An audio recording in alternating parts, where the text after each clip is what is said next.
All right. How is everybody tonight? I know I'm a little late. I apologize. Everybody's allowed to be late, but myself.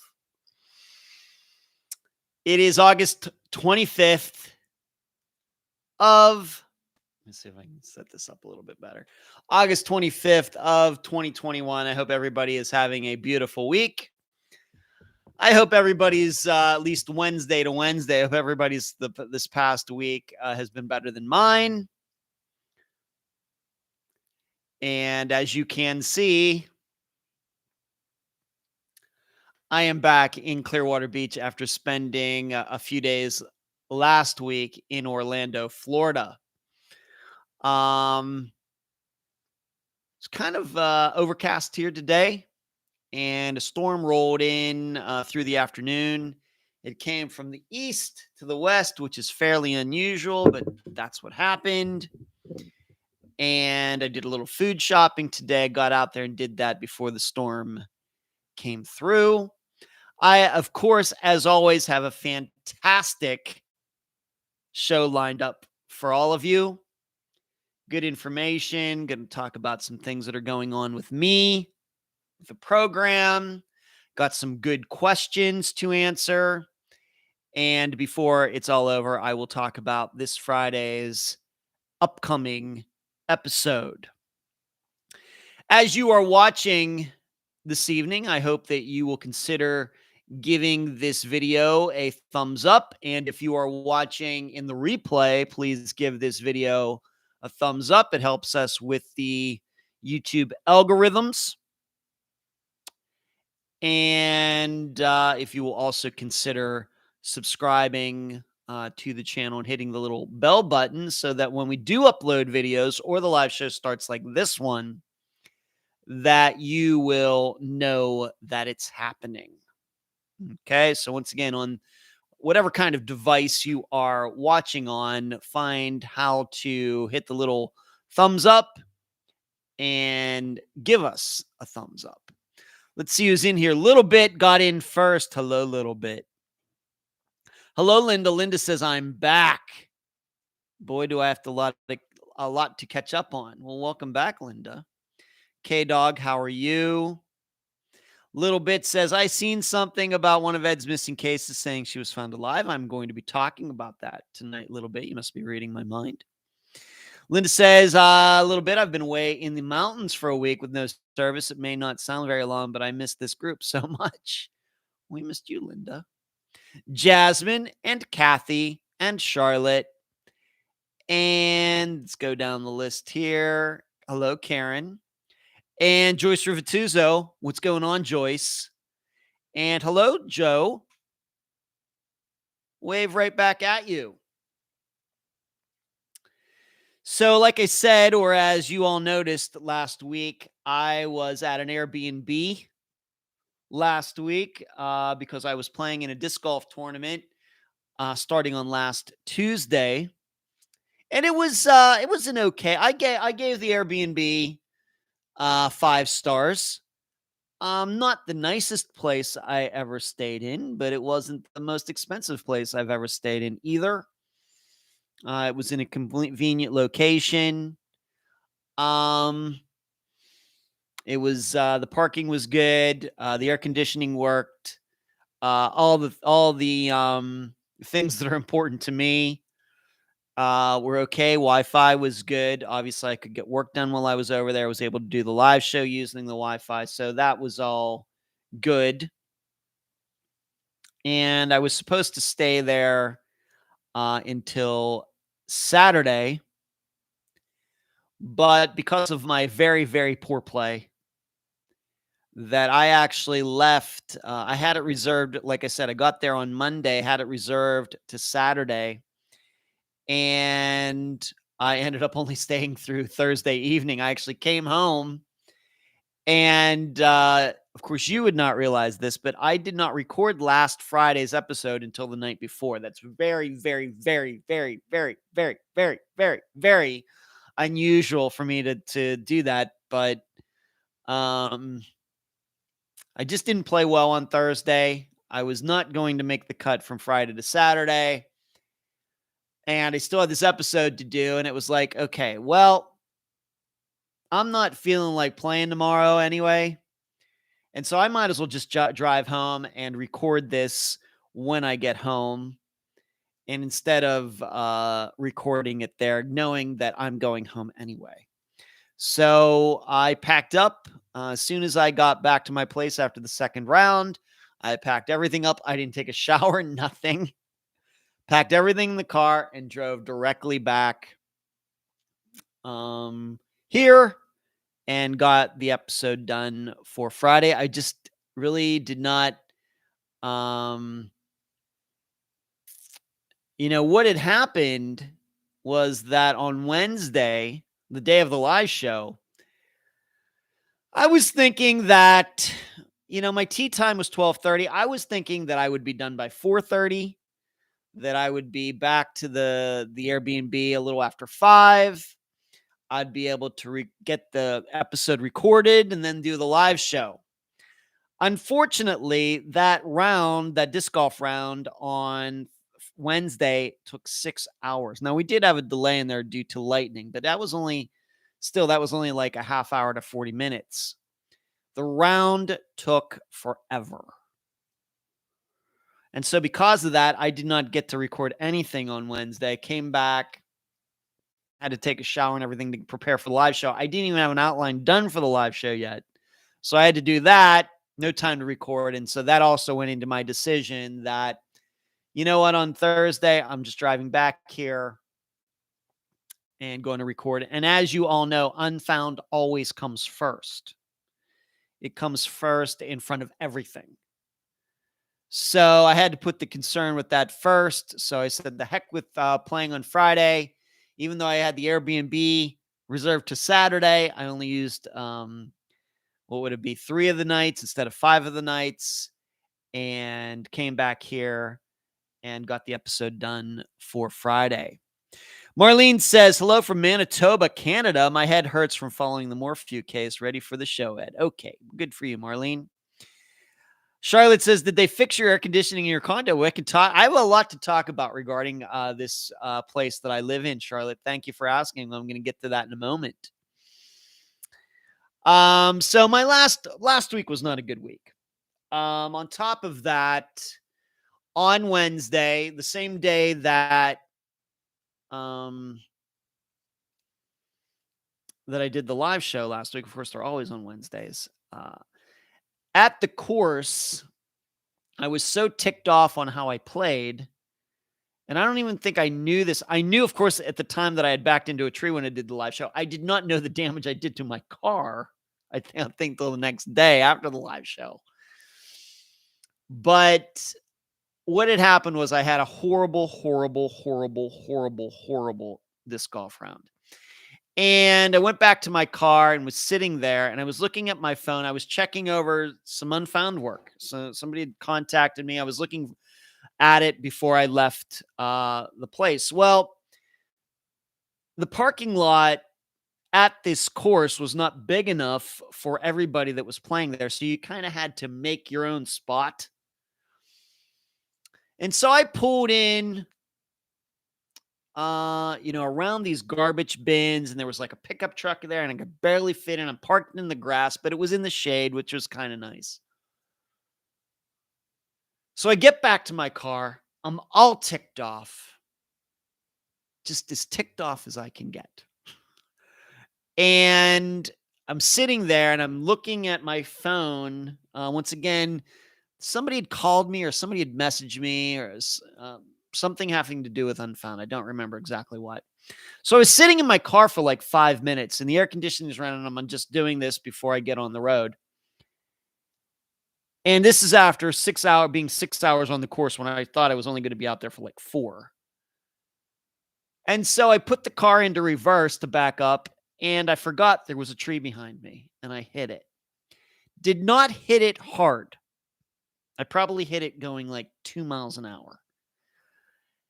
And I got out and looked at the bumper, and everything looked fine. And so I thought, well, I got lucky. But it wasn't until, I came home, did the live show. It wasn't until the next day when I went out and could see I looked at my bumper again, that I did not hit the tree square. I did not hit it with the middle of the back bumper like where your license plate would be.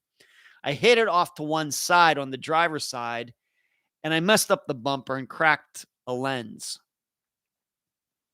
And I actually posted a picture of it on my private Facebook account for everybody to see. And so my car is still damaged. It's just cosmetic, but it reminds me of it's a perfect indication of how my mood was after playing last Wednesday. And maybe you could even kind of tell that when I did the live show last week. I was still very upset. I'm still ticked off. And because the next day I didn't play much better. And so that's what went on. So I have a damaged car, like I said, cosmetic on the one corner of the vehicle. And it's just so unlike me. I cannot remember the last time I hit anything driving, anything. And so to back into a tree that was right there and damage my car just shows me the kind of mood that I was in that evening. And it was all because I didn't play very well. So I'm not sure when I'm going to get my car fixed. I think I'm going to just leave it like that for a while to remind me to not do it again. I think if I get it repaired too quickly, then it'll fade from memory. And I really, really, really want that to sink in about not paying attention. Before you go out on the road, do not take your anger and everything else out onto the road. Leave it behind. And I'm just going to stare at that cracked bumper and that cracked lens for a little while to remind me. Hello, Marky. Good to see you, Marky. CR says, disc golf sounds stressful. CR, I make it stressful. And in fact, I'm going to be talking about that in a moment. But here's, thank you, Marlene. Hello, Marlene. How are you? Yeah, got to leave all of those things to the wayside when you go out in your car, because you don't know if you're not paying attention and your mind is elsewhere. I'm lucky I just hit a tree. I did not hit somebody else's car. I didn't hit a person.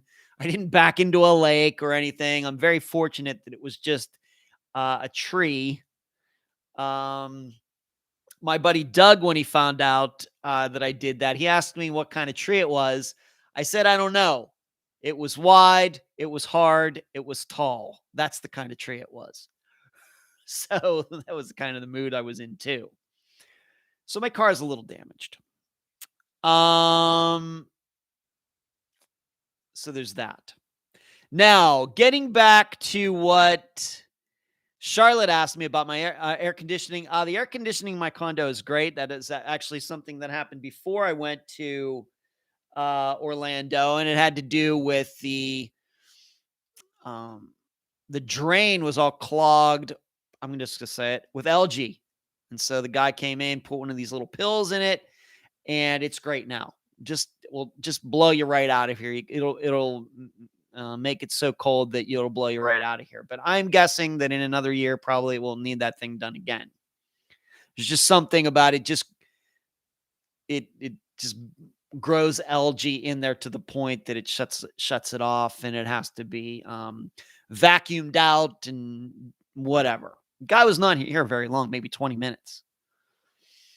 But that's all fixed. Thank you for asking, Charlotte. But I do have another story for all of you.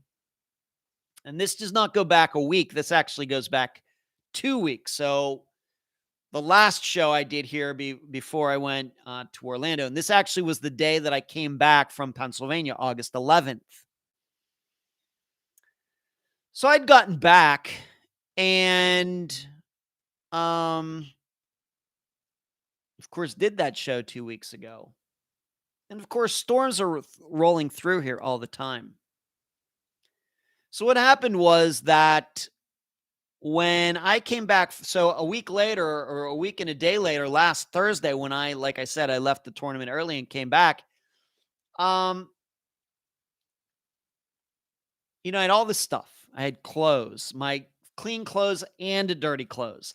I had my computers. I had my microphone. I had this microphone stand. Everything that I was, use that I take on the road when I can. Had all of this stuff. I get back to my condo here, and I live on the 8th floor. Neither elevator were working. I had to carry my luggage and all of my computer stuff up to my place, up the stairs. Now, granted, I'm in decent condition, but the suitcase was not light.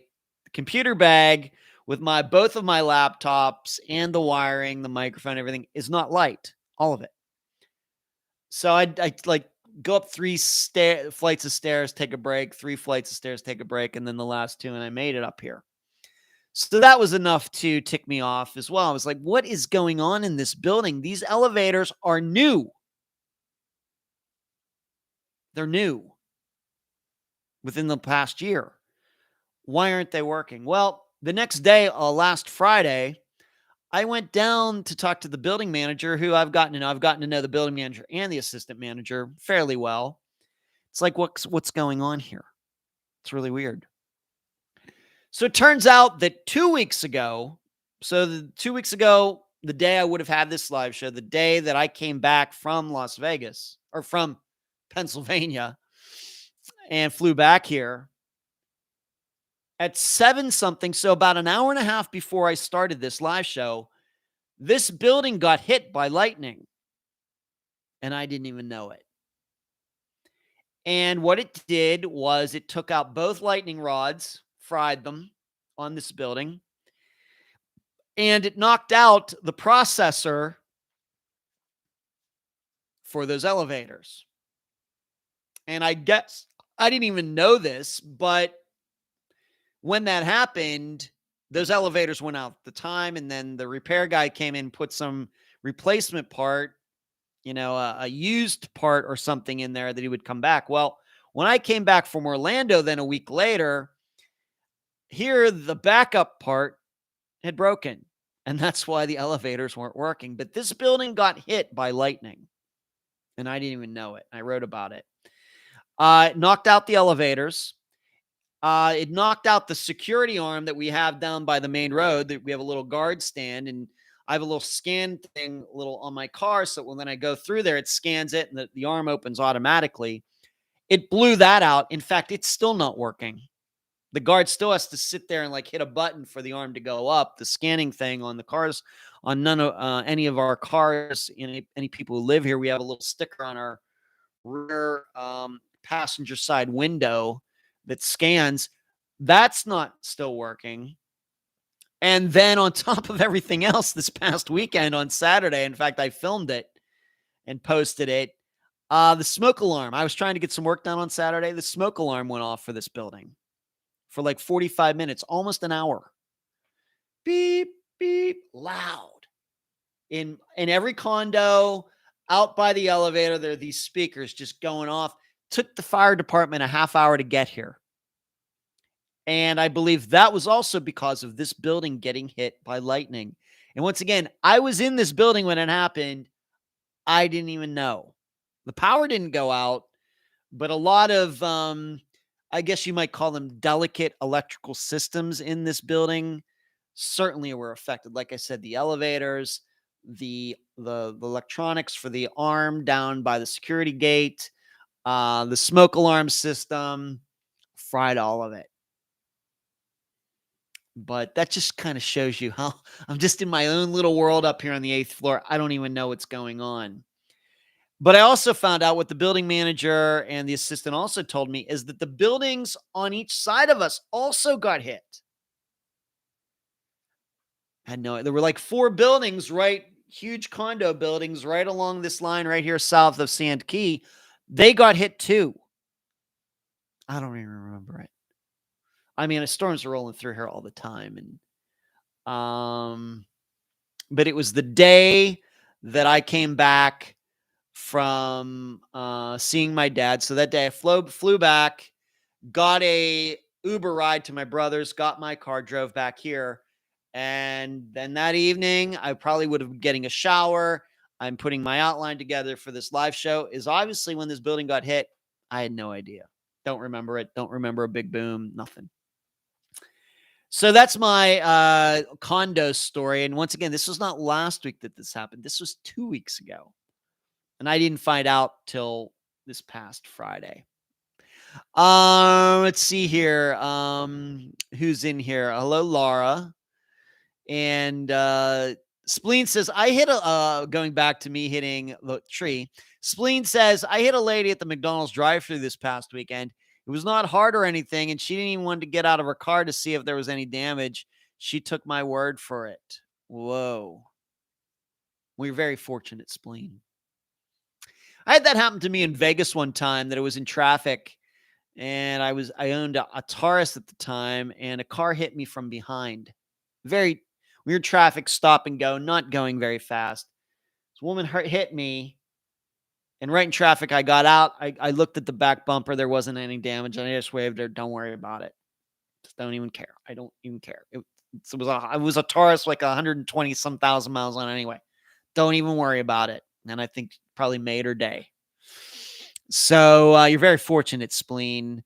Marlene says, that's a workout. Yeah, carrying my luggage and everything. I was so ticked. I mean, I was already in a ticked off mood from how he played.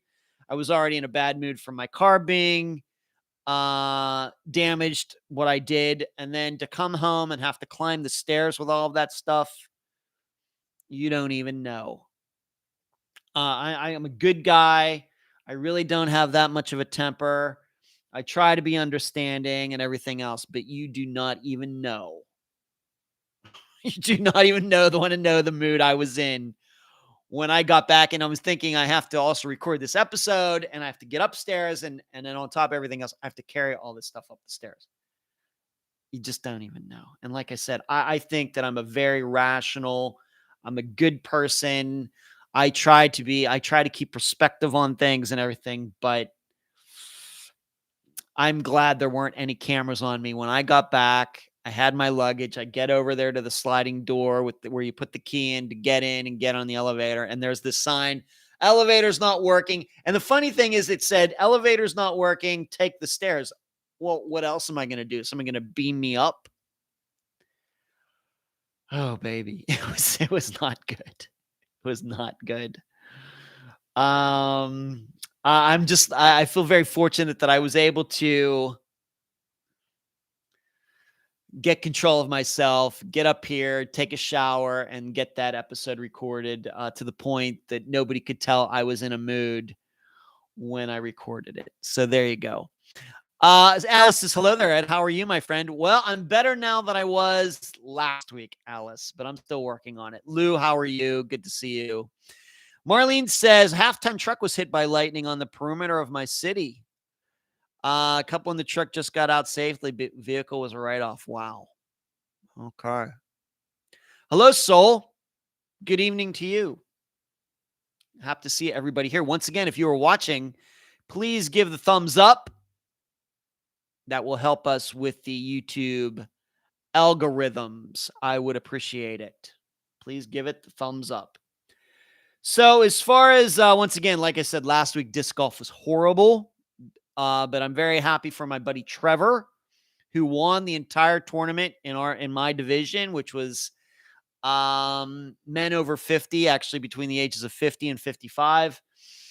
He ended up winning it. A guy who I know very well. I've known him maybe since 2013, something like that. He runs a disc golf store where he went over there and just cleaned up. Very, very, very happy for him. I would have been happy just to make the cut to Saturday, but the way I played on Thursday, Wednesday, and Thursday just totally had no chance. No chance. On that, thank you, Alice. On that note, though, and I can admit this, I don't mind telling people this. I'm actually going to go see a sports psychologist. I'm going to go talk to one. I have a meeting, phone introduction tomorrow morning, because I don't want to stop playing. But there's obviously nothing wrong with me physically. I think most people would say that for being 51, I'm probably one of the fittest 51-year-olds you're ever going to see. It's not a physical thing, it is a mental thing out there. And so I'm going to talk to a sports psychologist. I just, there's just no reason that, uh, some of the things I do out there, that I have a hard time concentrating and everything. It's very unlike me. So we're going to give it a shot. I've been reading some books. Luckily, I'm playing better than a few years ago, but still something I call the yips. A lot of people call them the yips. So do happen, and I really want to get them uh, straightened out because I really believe that I can be a very, very good player. I am convinced of that. And I think I just need that one more step to solidify my mental game out there. And because I'm getting beat by people who should not be beating me. There is no way. No way. And that ticks me off too because I'm very, very competitive. With trivia and everything else. I don't like to lose. So we'll see what happens. Kathy says, good idea, Ed. Plenty of golfers use sports psychologists, including Davis Love III. There's no doubt about that, Kathy. That's pros do. And I know that parents will get their children, high school athletes may be involved in some sports psychology.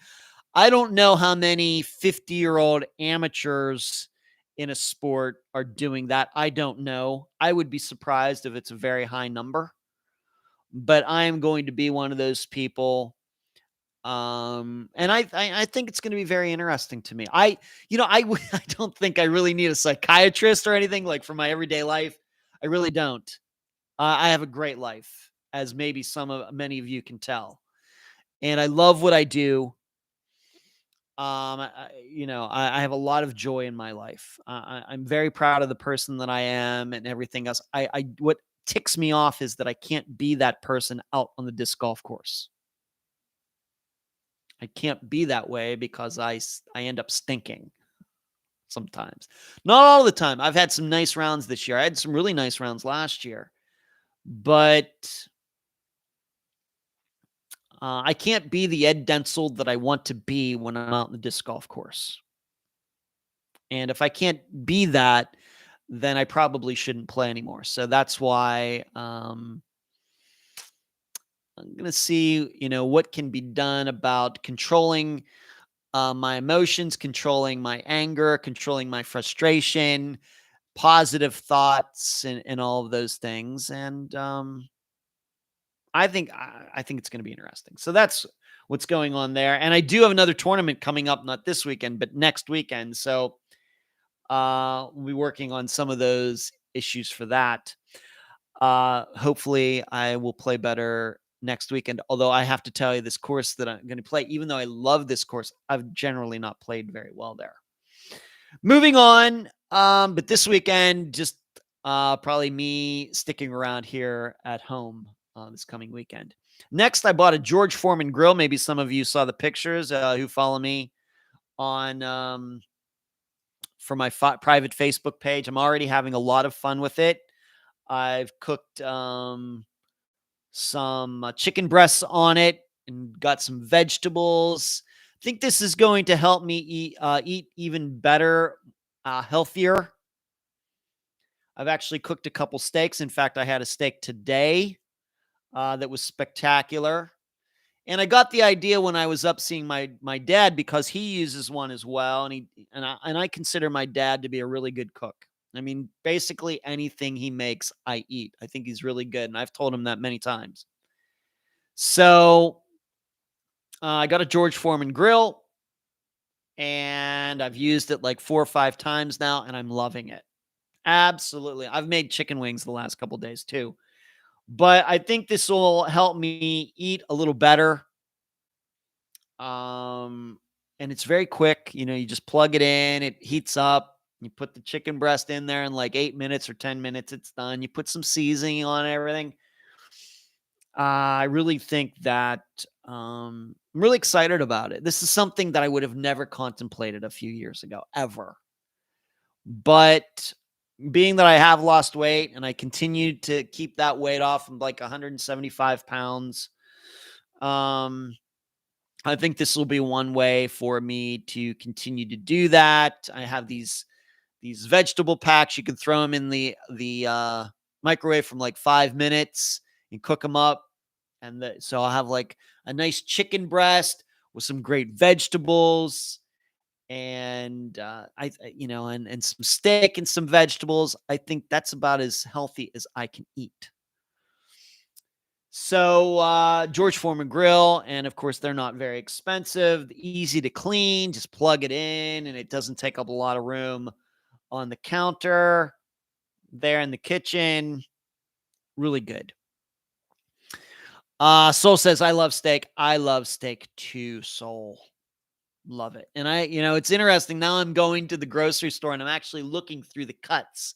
What's this? I'm doing that thing. These things I'm 51 years old, never done these things before. Linda says, reminder, you need to add Audible to your YouTube description. Thank you, Linda. I will talk to Natasha about that. Thank you for giving me a heads up on that. Yes, we are on Audible. Thank you for mentioning that. It is true that Unfound is on Audible. If you have Audible, the app, or on your computer, that is true. Alice says, steak cooked with mushrooms, a baked potato, yum, yum. The mushrooms are great. Can't eat the potato, Alice, because of the carbs, but I do love baked potatoes, but I can't eat them anymore. But you are correct for sure, Alice. Just give me a nice ribeye. I don't need any New York strip or filet mignon, or as my mother would have said back in the day, filet mignon. Just give me a nice ribeye. Bone in, bone out, doesn't matter. So good. And I like my steak a little more on the rare side. As I said, the flame, the heat and the flame get to know each other. The heat and the meat get to know each other, but they don't become intimate. That's kind of how I like my steaks cooked. So George Foreman grill. It's a new addition to my cooking repertoire, along with this pot I got for the chicken wings. And I'm going to be doing some more experimentation with the chicken wings too. I've found out going to go in some different directions. So got all sorts of things cooked up. Forgive the pun. Moving on. I don't know how many of you play, but Powerball and Mega Millions are crazy right now. Crazy, crazy, crazy numbers. I think Powerball is up over 300 million now. Mega Millions is in the high 200 millions. And played yesterday, did not hit any of the numbers. But I do have a ticket for tonight. And, we can all dream. It would be something. That would be anybody, I think. Anybody, who hits it.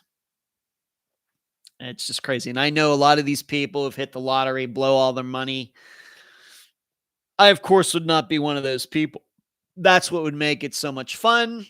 And of course, as I've talked about before on the live show, when I've been asked about it, when the Powerball and Mega Million numbers get up to that, and I think, there was at 1 billion at one point. I think that's when the last time I talked about it, that certainly I would use quite a bit of that money to further to push forward the missing persons community, of course. And I already have ideas sketched out should that ever happen. But the odds are like 1 in 300 million. So let's not hold our breath. Nina says they found parts of the plane about the last podcast replay and had things to say.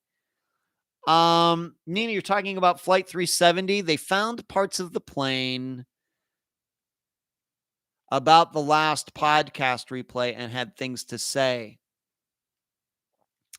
Well, the issue is, Nina, is that there are a lot of people convinced that those parts, if you're talking about Flight 370, there are a lot of people who do not believe that those parts are actually from Flight 370.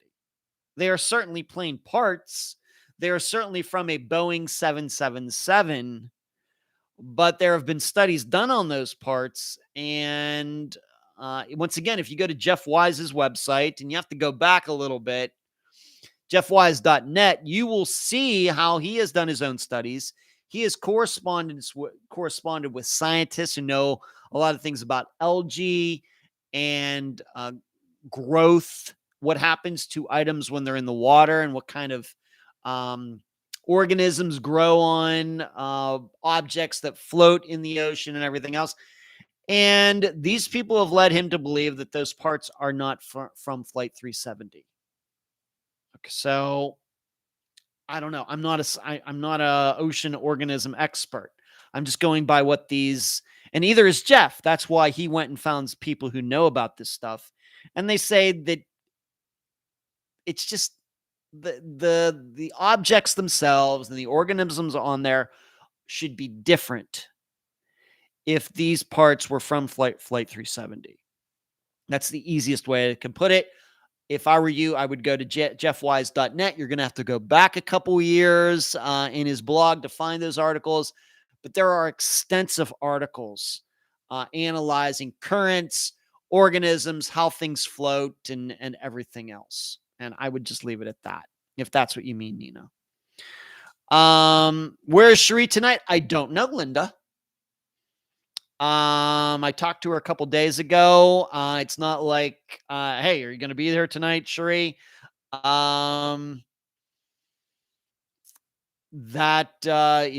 just, if she can show up, Cherie has her own life. I always love for her to be here to moderate. She certainly adds something to discussion, but she has a full-time job that takes up a lot of her time. I think, especially this year, she's taken on increased responsibility in that, and that is her first concern, and I totally understand that. Valerie says, I love vegetables. What's your favorite ones? You know what I had tonight, Valerie? Brussels sprouts. I love Brussels sprouts. Love them. I know those are like one of those things that, most people don't like. I love them. And so I had a ribeye steak with Brussels sprouts for dinner tonight, and it was spectacular. But I also like, once again, peas. Most people don't like peas, but they have to be the crisp. It can't be the mushy. But if they're crisp peas, maybe with some mushrooms mixed in, spectacular. In fact, that was one of the most favorite things my mother would make at Thanksgiving was peas and mushrooms together. So good. So good. Linda says, I am great at playing the lottery. Every time I play, they haven't guessed my numbers yet. Look at you, Linda, making the joke. Look at you. Nina says, I did not hear you mention it. Well, the reason I didn't mention it, Nina, is because that information's been out there for a couple years. And that's why I urge everybody, just go to jeffwise.net. I will offer my commentary, but please go to jeffwise.net and read every single article that he's written on it. And, that's why I talk about his books. That's why I talked about his website. Go there. And, he's done very, very thorough work. I commend him. So, yeah. Charlotte says, I love Brussels sprouts, and my 14-year-old grandson will eat them too. Well, he must be a good kid then, Charlotte. Linda says, my daughter loves Brussels sprouts. It's the gas afterwards that no one likes. Do they give you gas? I hadn't noticed. Alice, another Brussels sprouts lover. Peas are the bomb. And Brussels sprouts. Man, we got a bunch of Brussels sprouts lovers in here. I have to say I'm surprised. Okay. But that's some of the things. I have some other vegetables. But it's so good. You have the pack of them. You don't even have to open it up. You just put it in the microwave for 5 minutes, and they're done. You open up the pack, pour it on the plate. They're done. They're hot. They're beautiful. Now, I know they say, well, you're supposed to eat vegetables raw and all that. People should just be happy that I'm eating vegetables. But yes, Powerball, I have my ticket for tonight. It's like $304 million. The way that works, you usually get like half of that. So like 150 million. We can dream. Moving on. I don't know if I mentioned this last Wednesday for the live show, but I actually got a little trim on my hair. Went down and saw the woman who usually cuts my hair. Of course, I hadn't seen her in a couple years, but I walked in and she was like, as was the owner of the salon. They were like, and so I talked to her a little bit about the maintenance of this. She trimmed it up a little bit, kind of got it a little more under control. And I got some conditioner. She recommended some conditioner for me because hair can be a little frizzy. And so my hair is now kind of put on track, and it's just going to keep growing. I don't know when I will get another trim, but so that was the first time. I was thinking that I hadn't had my hair cut since my mother died, but more I thought about it, I do not think that was right. I think sometime in 2019, because I knew I had decided I was going to grow my hair long, that at some point when it got down to about like in here, somewhere in here, I actually went and saw her to kind of, once again, put it on track because I told her what I was going to do. And then it's been a couple years. And so now she knows and just kind of looked it over. And we had a long talk about the kind of brush that I should be using and everything. So it was that Friday. So that would have been Friday the 13th, that I went and just got a little touch up here and there. But I can assure you, this is my hair. This is my natural hair color. There's no coloring in it. That's never been done.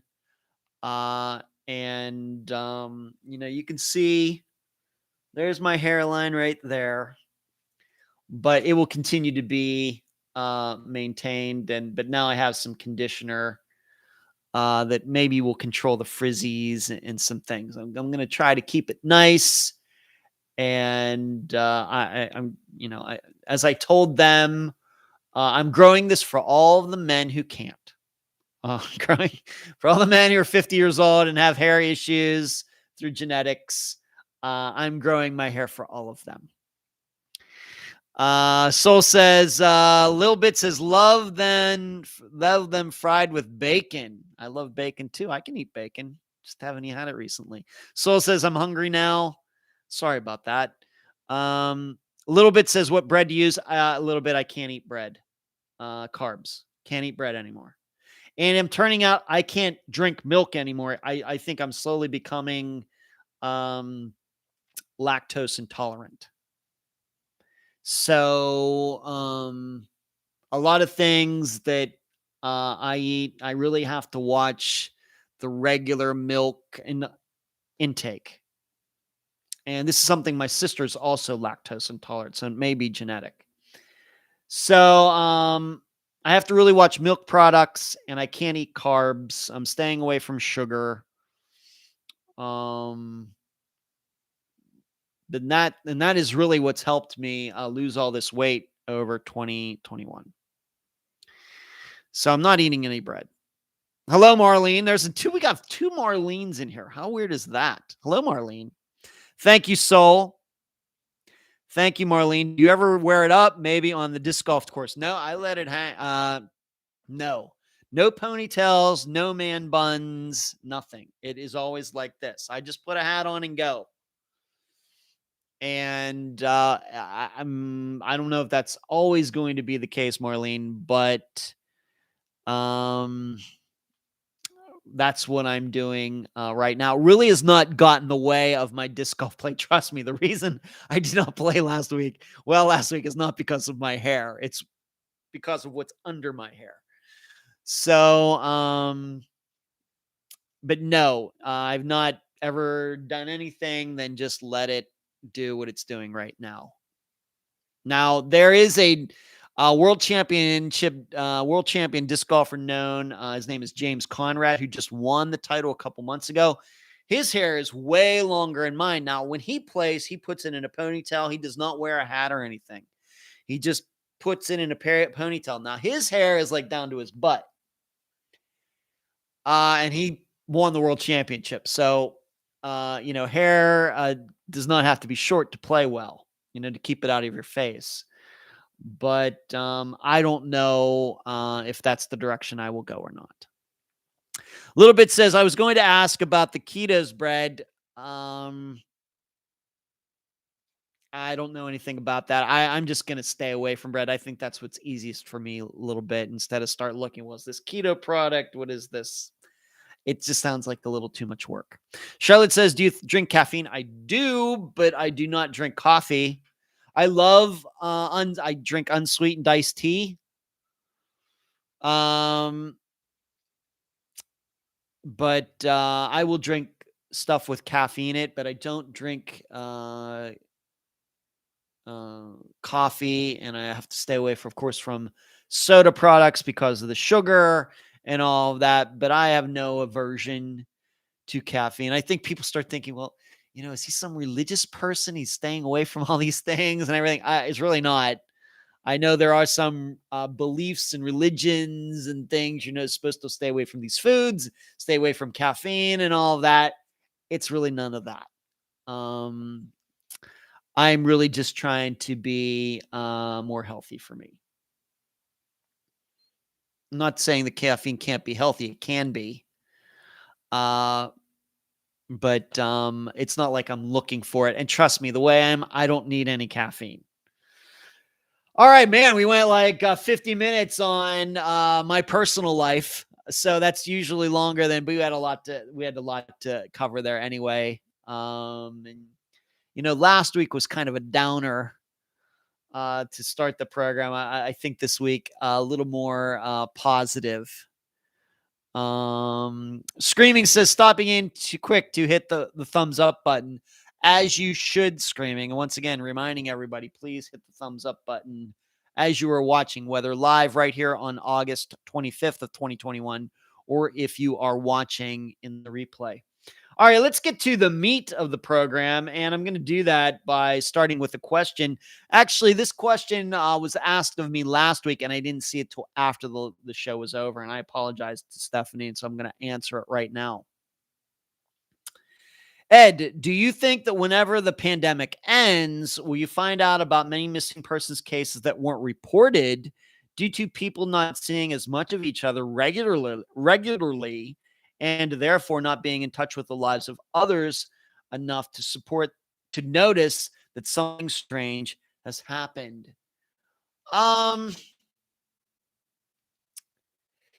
What I would say, Stephanie, is I think I realize it depends on right now, whether things are really, really open or really closed. Here in Florida, they've been really open for a while, and I'm not here to getting a fact. I know that the way we are doing things here is different than New York or California, some other states, and that's all I want to talk about that.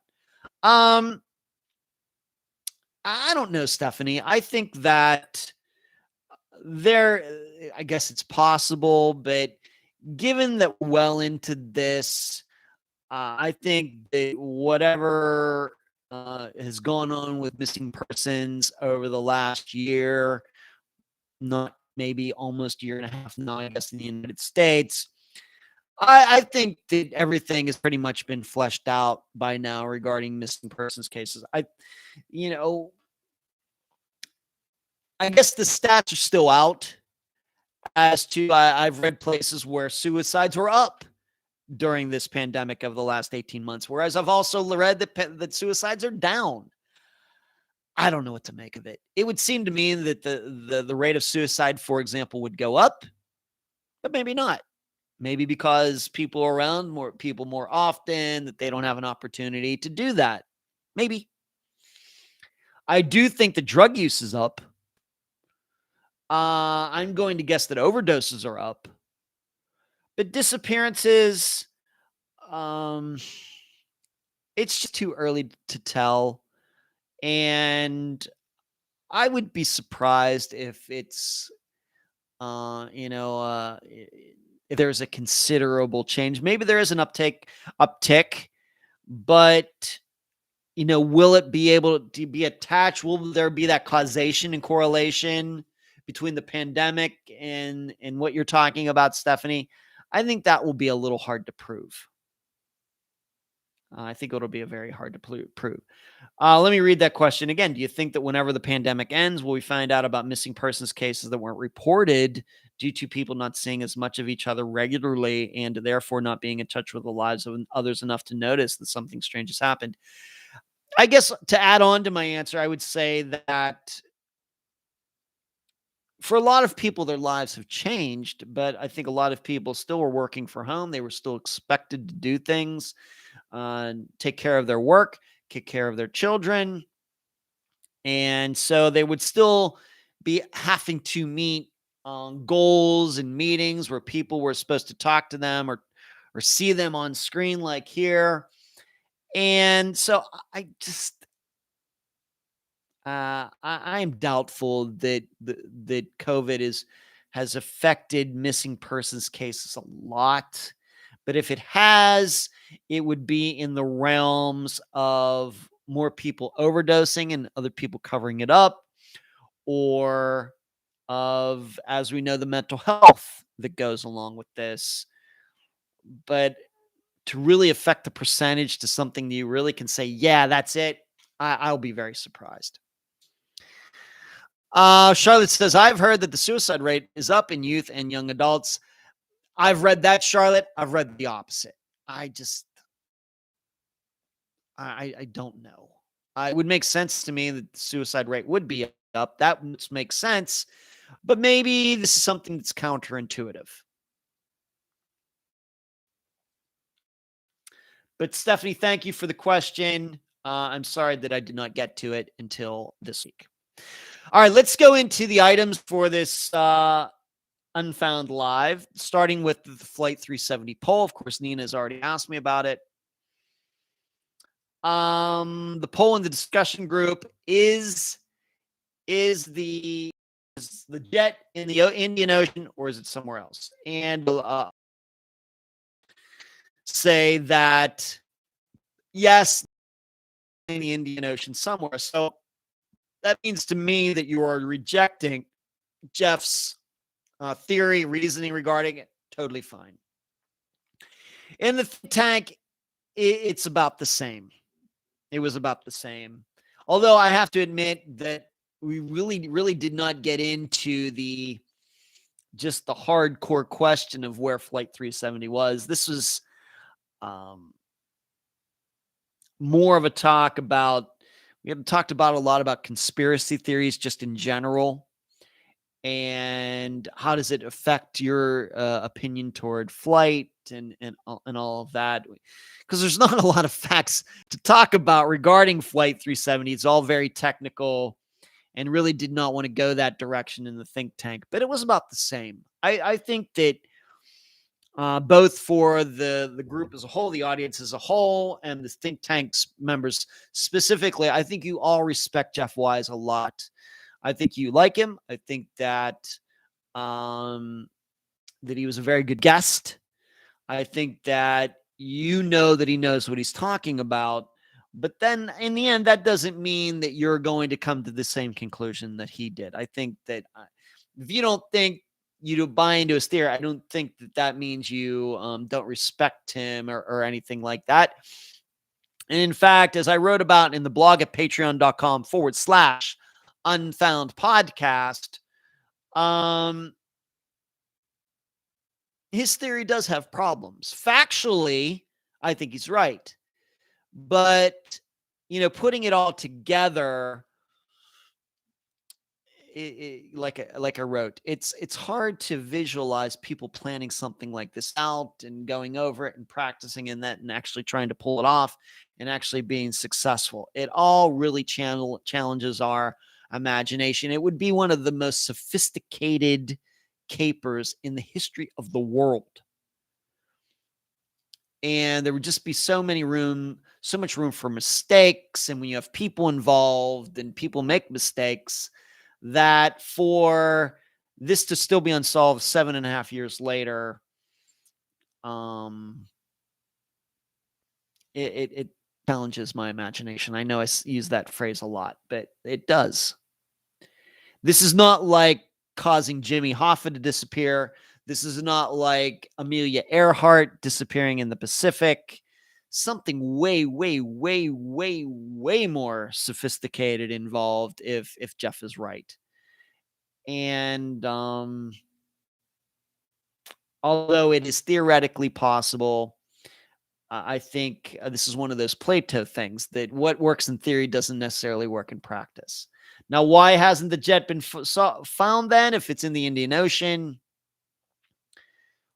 it's the same question. Why hasn't Jason Landry been found? And we know where his car wrecked. Searches often don't go the way we think they should or would. It's a lot of things put together. But I give credit to Jeff because he has said from the beginning that the jet would not be found in the Indian Ocean. He's the only person who continues to be right. Everybody's saying hi to Marlene. Hello, Sharon. And Jeannie. Hello, Jeannie. How are you? All right, let's move on to this. It's that time of the month, and that means tomorrow I'll be talking to Dr. Telesco on her YouTube channel, Fischler College of Education, School of Criminal Justice. Will be going on the air as usually is the situation at 7 p.m. Eastern, 4 Pacific. She will be the host. I will be the guest. And we are not talking about a specific disappearance this month. She wanted to revisit a topic, maybe in a little bit different context this time. We're just going to talk about the anatomy of a missing persons case. It was her choice. I love the topic. And so I put together an outline for the discussion. I sent it to her at the beginning of the week, and that's what we will be following. And that's tomorrow night at 7 p.m. Eastern. Of course, be right here, sitting in this chair at this microphone, talking to Dr. Telesco. And as you know, it will be on her channel, and then the replay will also be on her channel, but it will also be on the Unfound, this channel that you are on right now. And I'm looking forward to the discussion. I think this will be different in that, usually when we cover cases, there's a large portion of the time when I'm doing all the talking, going through the facts and talking about the episode. And then maybe with 20 minutes to go, I'm done. And then we have an opportunity for Dr. Telesco and I to have a discussion back and forth. And she, of course, brings in a couple of her students to talk. Whereas I think tomorrow, I'm guessing it will be a little bit more of a back and forth conversation throughout, in contrast to me talking for like that I'm by myself for like those first 40 minutes, 35 minutes, or whatever it ends up being. And so I think you'll see more of a discussion tomorrow night than usual. And once again, the topic will be the anatomy of a missing persons case. So we're just going to take a look at what is a missing persons case, what goes on. You have the disappearance, you have an investigation, and what does it all mean? And of course, as you know, I love to use some of Unfound's disappearances as examples, and that's exactly what I will be doing. Screaming says the Indian Ocean is pretty big. That's true, Screaming. And the only thing I would say to that is that at least using the data, there's only a certain portion of the ocean where the plane could have hit the water.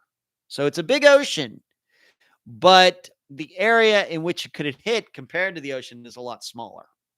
Jeannie says, hello, I'm good. I'm you. I'm enjoy listening to your podcast. Jeannie, you're very kind. Thank you for listening. Thank you for and tuning in here to the live show. Marlene loved it. Jeff Wise in Flight 370. Very good. Thank you, Marlene. Thank you. So Dr. Telesco and I tomorrow night, 7 p.m. Eastern.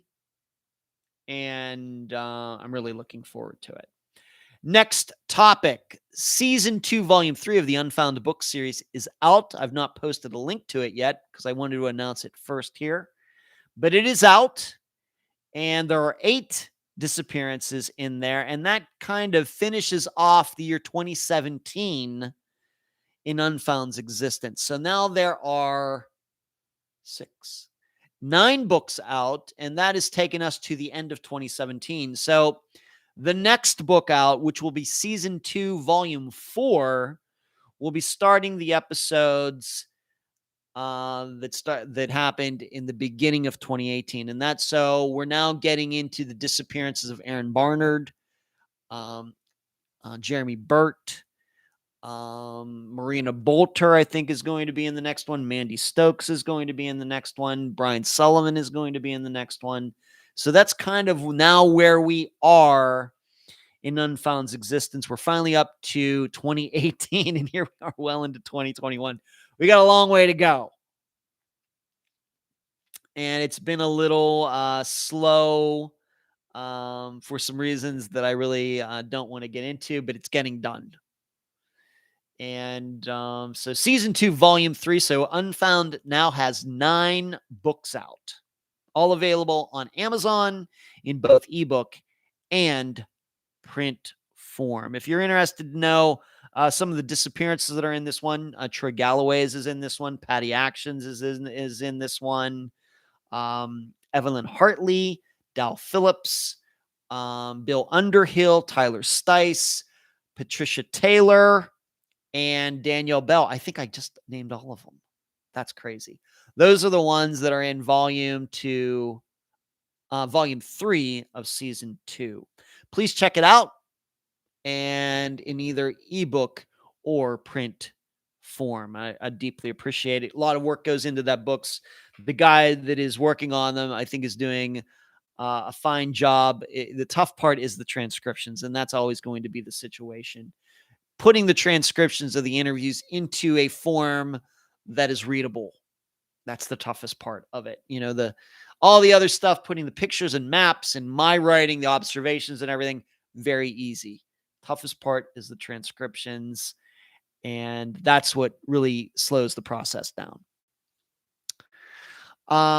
So Season 2, Volume 3, I will be posting a link probably tomorrow now that it's out, so everybody can check it out. Let's go to, we're an hour into this show, so let's take another question. And this comes from Susan. This is actually another question that came in after the show last week that I did not get to. Susan asks, has it ever been pondered / discussed how many missing people might actually be in the witness protection programs? Are those a real thing or just something made up for the movies? I wonder if that's why some authorities don't put a whole lot of effort into looking for someone because they know they've been whisked off and aren't truly missing. Well, first of all, the witness protection program is certainly real, Susan, if you're watching in the replay. It is certainly a real program. I don't ever want anybody to think that I don't know that the witness protection program is real. It certainly is. Okay, there's no doubt about it. In fact, we've had people who've been in the witness protection why do I keep saying program, and then come out of it. Sammy the Bull Gravano being one, Henry Hill from the movie Goodfellas being another. Mainly, witness protection program gets used for those types of situations. And so it is certainly a real program. But, and you asked, is it a real thing or just something made up for the movies? Well, it's not made up, but I will say that the witness protection program is exaggerated. That it is this huge, huge, huge big thing where really it's a very small program and is reserved for witnesses who truly, truly, truly, absolutely have to worry about their lives being threatened if they go into court and say something, and testify. Have to remember that. That is the big part that I think when some families start thinking, well, I think he or she got put in the witness protection program. Well, then the next question I'm going to ask is, well, did they testify in a trial? Well, you say they knew something about a big crime, but did they ever do anything about it? Did they ever testify? Did they ever get a deposition? Did they ever do this? And the answers are usually no. And because of that, then I'm inclined to believe that these people are not in the witness protection program. The witness protection program, for the most part, is a federal program. However, some states do have them, or at least they will kind of, make the witness disappear for a little while, just till things calm down, something like that. Whereas we know of other people who, in the federal witness protection program, who have been given totally different identities and never were heard from or seen from again. They went and changed their lives, became John Smiths, living in a suburb in Phoenix, Arizona, and nobody ever knew what they did and testified or anything else. They don't know about their prior life. But as far as, wondering, I wonder if that's why some authorities don't put a whole lot of effort into looking for someone, because they know they've been whisked off and aren't truly missing. I think, Susan, once again, my impression is very rare. Because when you're talking about authorities, would some small town police chief really be told that to lay off on this disappearance because this person actually is really in the witness protection program? Would they really just tell anybody that that's the situation? I don't think they would. So I just don't.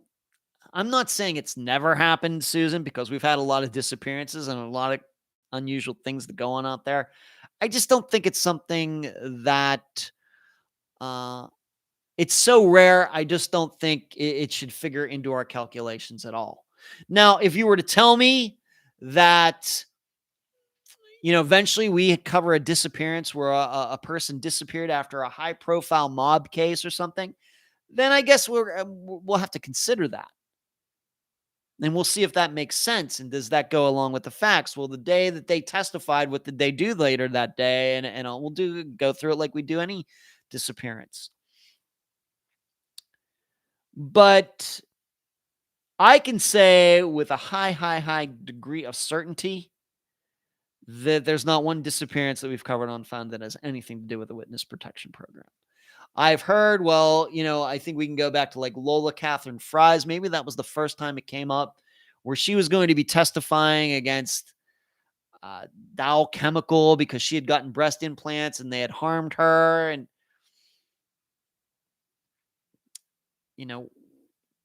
and maybe she testified against them, or somebody caused her disappearance because she was going to testify against them. Well, there are thousands of women who have brought claims against Dow Chemical due to their breast implants breaking, them summing all sorts of like autoimmune diseases from them and everything. None of those women have disappeared. What made Lola Catherine Fry so unique? I just think the whole thing, Susan, is way overblown. I just don't think that if you want to learn a lot about disappearances, I think we have to stick to the main topics. Relationships, drugs, just general criminality, those things. Witness protection does not even register for me. It just doesn't. But once again, maybe somewhere down the road, we will cover a disappearance that could be. And if I think so, I'll tell you. And I'll give you my reasons. I just don't think that we've done anything like that. We've covered any disappearances like that.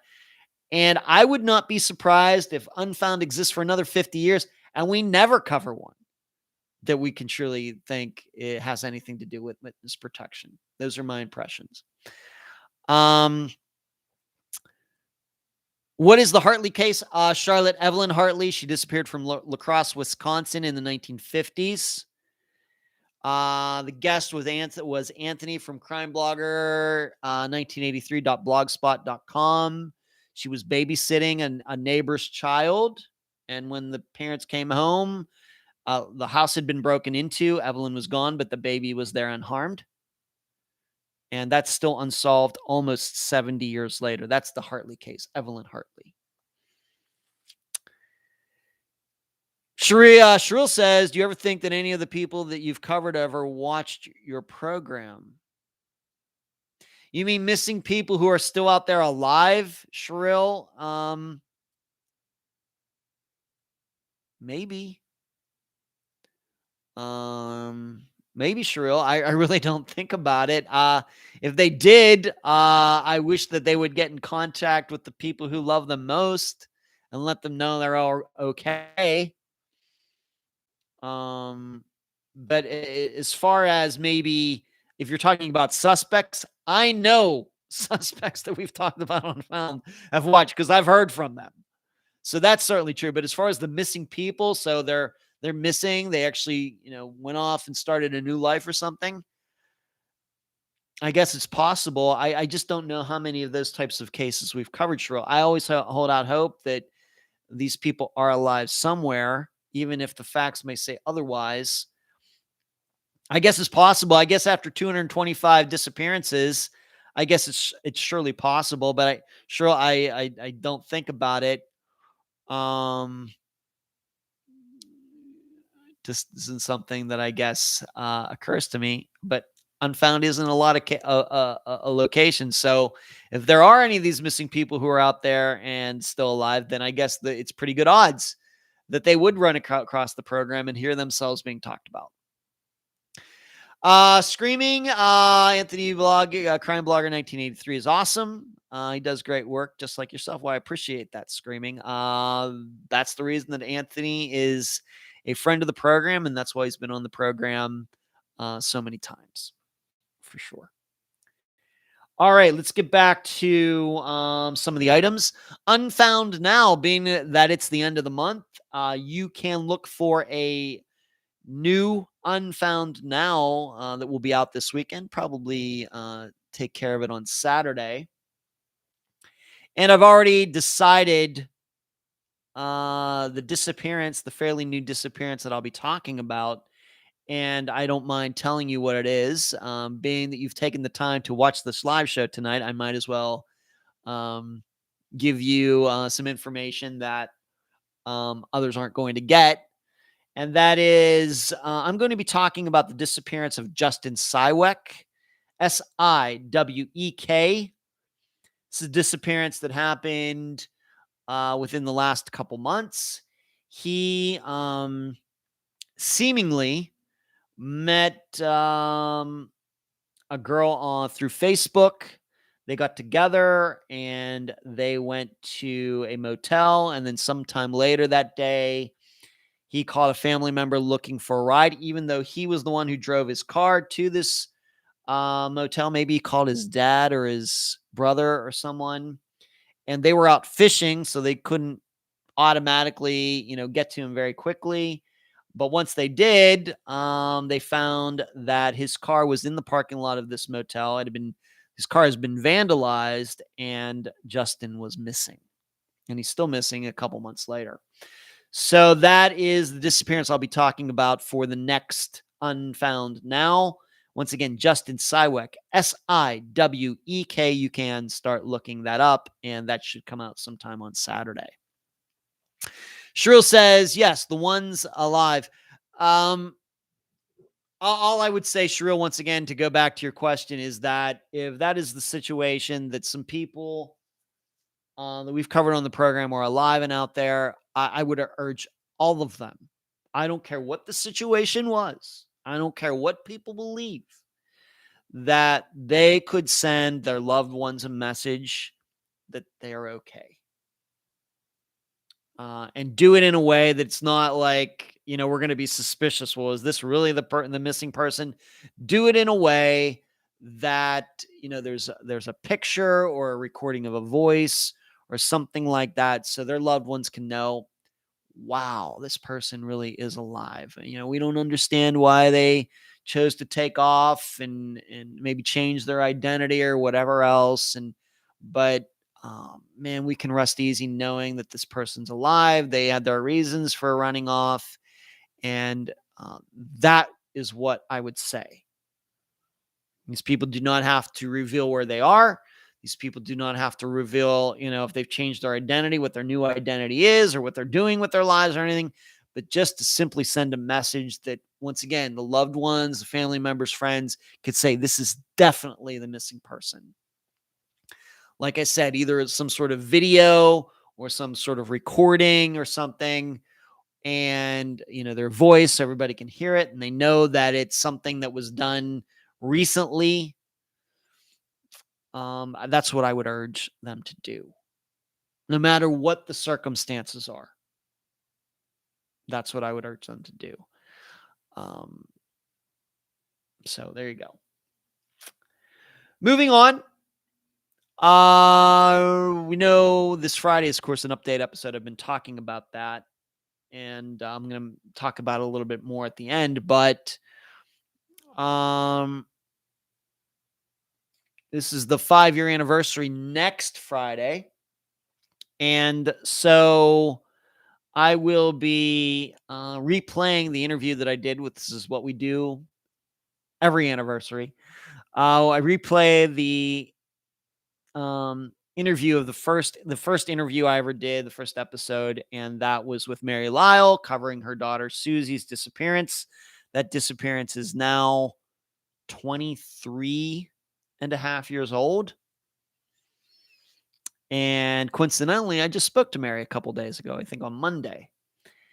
And I will, as usual, offer up new commentary. You know me, I can always find something to talk about. And so I will do that once again for this episode. So the first part of the program will be just from the original. I will, of course, include new Unfound news. The interview will play it as it was recorded back in 2016. And then at the end, I will offer new commentary at the end. So that's coming up. So this Friday, update episode, next Friday, 5-year anniversary. And then after that, we'll be able to get back to the regular style episodes. It's just been a weird August. We did a revisiting. We did an in memoriam for Robbie Hurt, which was probably overdue. And then had an interview fall through that I was trying to get it done before went to Orlando. Did not happen. So that kind of put a crimp in that. Hopefully I'll be able to get that done in the next maybe week and a half. And so it's just been a weird succession of things that have gone on the last couple weeks, but pretty sure come the second Friday, we'll be back to our regular missing persons episodes, working hard on that. I've talked to a lot of people. Emily and other people have kept me busy with people on the phone. So I'm hoping we can make some of these great interviews happen. So all of you can, maybe we can move some of these disappearances, these investigations forward. But next Friday, 5-year anniversary. Nobody is more surprised than I am that Unfound has made it to 5 years. Marlene says, looking forward to the case of Justin Syweck. Who's your guest? I missed it. With the Unfound Nows, there are no guests, Marlene. The Unfound Now is a program I do for YouTube exclusively. And what I do is I look at the disappearance. These are all recent disappearances. I do this once a month. And I pick out a disappearance in which I think I can teach missing persons principles, missing persons theory by looking at the facts of that disappearance.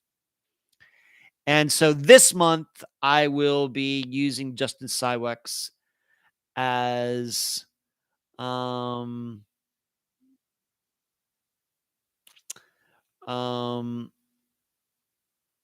will be using his as the example. As I did going back, I started doing this in the summer of 2019. Linda Stoltfus, Erica Lloyd, on and on. Alan White, who, of course, his remains were found this past summer, but his disappearance, I guess, is still unsolved.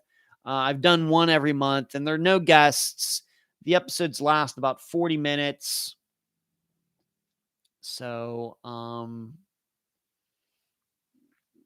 I don't, that's what I do. There are no guests. However, I will tell you this, Marlene, that in doing these, I've gotten quite a few compliments from families who contacted me afterwards.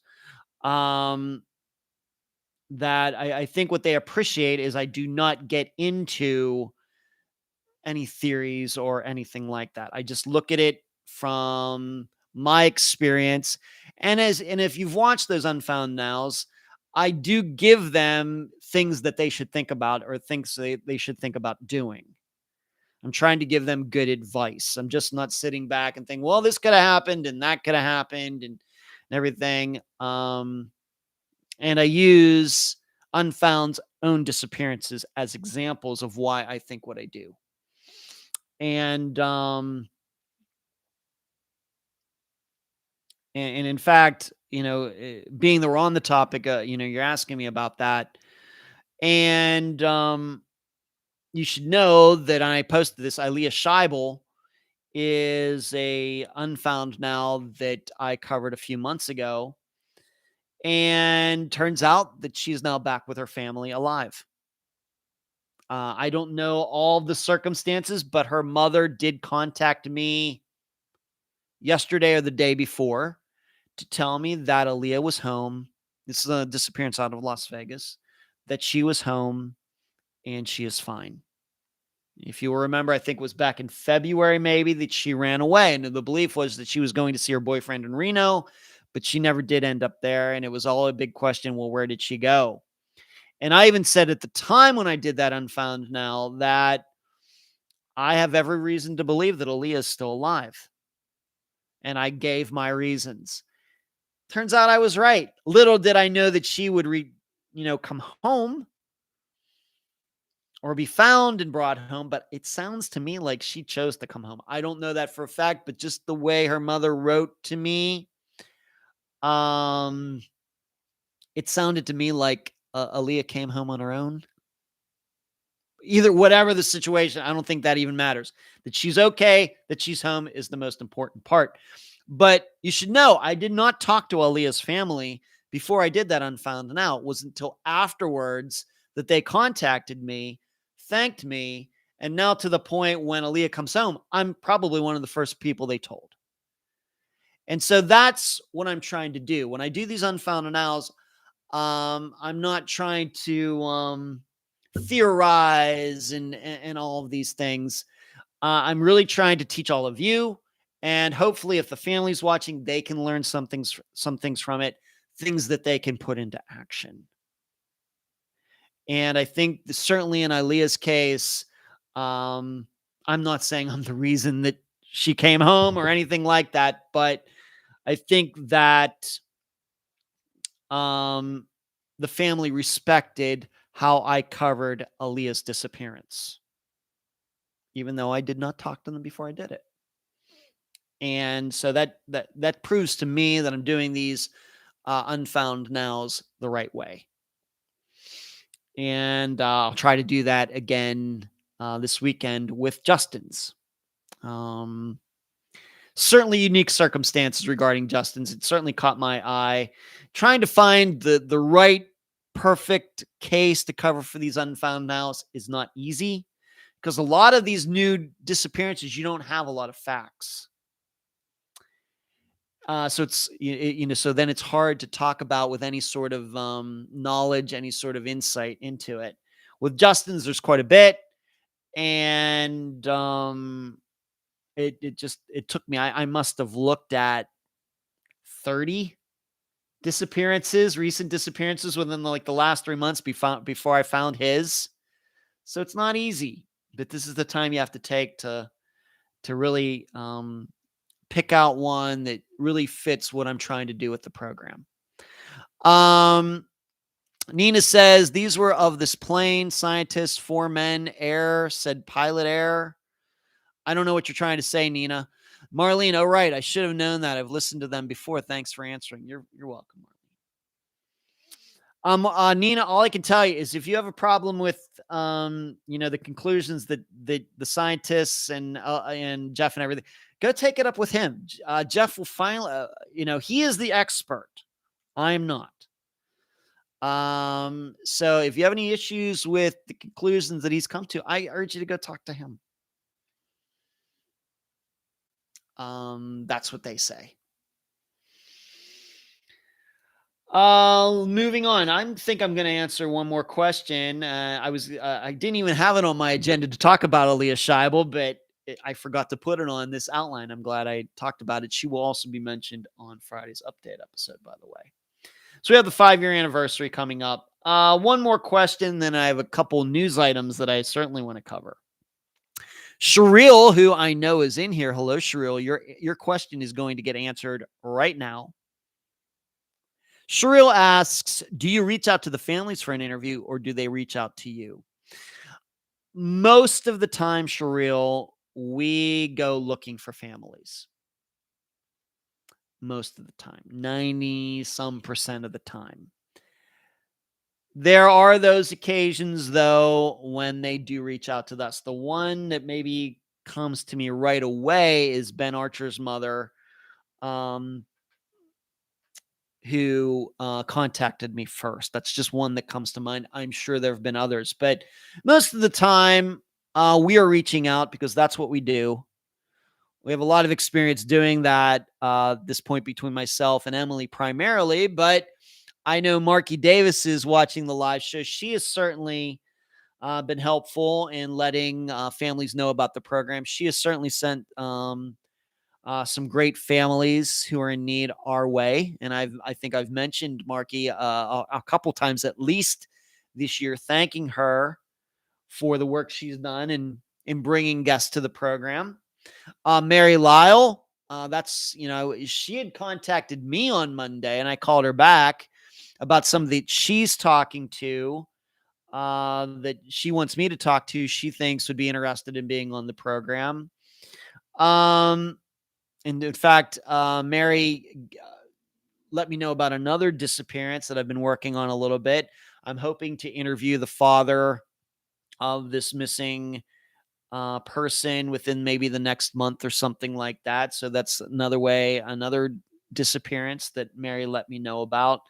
So a variety of ways, Shereel, but I would say mostly it's us reaching out, us going to Facebook pages, going to news articles, seeing who is mentioned. If a mother is mentioned during a missing persons article, what's her name? Is she on Facebook? Can we find her email address? Is there a Facebook page connected to that disappearance? We have a variety of ways of trying to track people down. And, Emily is mostly doing this, but she will tell you that, there are some times when everything's just clicking. You contact somebody, they get right back to you, and it's very easy. And then there are times you run through that nobody's getting back to you. And then, in those times, you just have to stay patient. And I know when it happens, and Emily is letting me know about it, that then I look at the process. Is there something that we can improve in the process of contacting these people? Do we need to change the wording on the emails a little bit more? Do we maybe need to be a little discerning about the Facebook pages and really take a look? Are these Facebook pages really being managed, or there not been any posts since like 2015 or something? So anytime that we do go into what we might call a slump, we reassess what we are doing and try to make it a little better. But the good part about all of this is after almost 5 years is that our reputation is well established. And that's why, once again, people like Marky Davis, Mary Lyle, and others will send people our way. They know that we do good work. They know that we do honest work. We've now covered 225 disappearances. Anybody ever has any questions about what we do, they can just listen to any episode.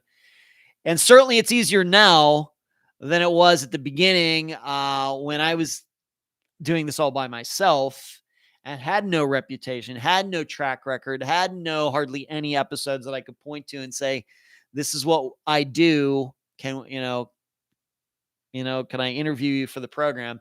It certainly is easier now than it was 4 years ago. But we do still go through those slumps, and sometimes you wonder when you're in one of those slumps, is it ever going to come back? Of course it does. But you just have to keep contacting people and letting them know who we are and the work that we do. And you just have to believe that that's good enough. So we are mostly, I would say, of the interviews that you've heard on the program, Sheryl, I would have to say 95% of those guests are people who we've reached out to. We've contacted them first. Another one maybe that was recent that came to us first was where is she? What? It was Rashawn Francis's. His mother, Denise DeGraff, she reached out to us first. So there's another one. I think that she had heard about Unfound somehow. I think it was maybe from Megan Linus / Megan Good at Charlie Project. She had talked to her, and then Megan says, you should really talk to Ed. So once again, that's somebody, a reference, much like Marky Davis, Mary Lau, etc. And I'm thinking Megan did this for another disappearance recently. I just can't think of it off the top of my head right now, which one it was. So that's another one where the person contacted us first, but for the most part, we're reaching out. Let's move on to Austin Pevo. You'll be getting this update on Friday as well, but I'll just tell all of you now. We know that one of these guys who murdered Austin has already been found guilty, second-degree murder. Well, Blandon, I found out from Susan, Austin's mother, a couple days ago that Blandon Kobe, another of these guys, has decided to plead guilty, so he will not be going to trial. And so all who we have left is Alden Brewster, the third guy. And it seems like right now he wants to have his day in court. So I guess that's going to happen in September. So we have one guy who's already been convicted by trial. Another guy has pled guilty before it got to trial. And a third guy who seems like he wants to go to trial. What happened in the trial is they tried to portray that it was self-defense. That's why Austin was killed. Did not fly. Jury didn't buy it. They came back very quickly. But the feeling that I get is this was just an argument that was unexpected and went too far. That's the feeling I get. I don't think that anybody who showed up at that building that day intended on dying or killing anybody. Just got out of hand very fast. And as odd as we might think that is, it's probably more common than we think. It just has never happened to us. In fact, I've talked about one of my favorite YouTube channels, Active Self-Protection. Today's video that they posted on their channel today is exactly that. A guy, a man and wife, a husband and wife are arguing. The brother of the wife is watching this go down. The husband is not being violent. They're just having a disagreement or something. And the wife's brother comes up with a phone and he must have been saying to him, hey, I'm getting this all on camera and, don't you do anything. And this husband took a couple swings at the brother. The brother pulled out a gun and shot him dead right there on video camera. On a video, right there on like a security video. this is how these things happen. I don't think that the husband ever intended to get killed that day. I don't think that the brother intended to shoot anybody that day, but it happened. And that's kind of the way I see Austin Pevo's